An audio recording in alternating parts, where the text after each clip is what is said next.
Nyinyi watu wa Siaya, shida iko wapi jameni? Shida iko wapi? Shida iko wapi? Nyinyi mmefundisha sisi Wakamba ujasiri, na vile tunashika ujasiri tu hivi, na nyinyi mnaanza kukua kigeugeu.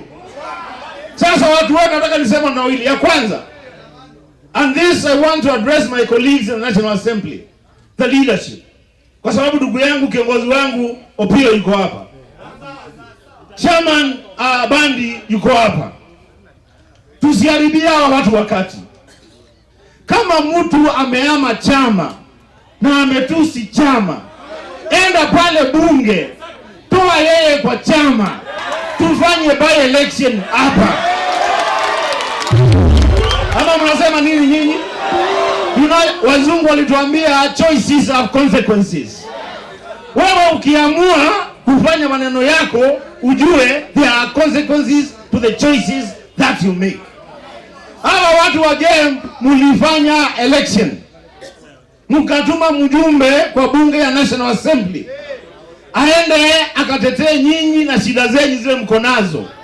Mtu amefika pale, tumbo yake imekuwa kubwa kushinda shida za watu wa game. Nyinyi mnasema nini? Mnasema aende?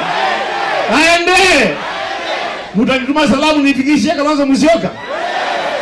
Ya mwisho, on Tuesday, sema Tuesday, and I want to put one William Samoei Ruto on notice that on Tuesday history will be made in this country, that sisi kama Azimio la Umoja wa Kenya na wafuasi wetu wote tutakutana Kamkunji kuamua the next course of action for our people, for our country.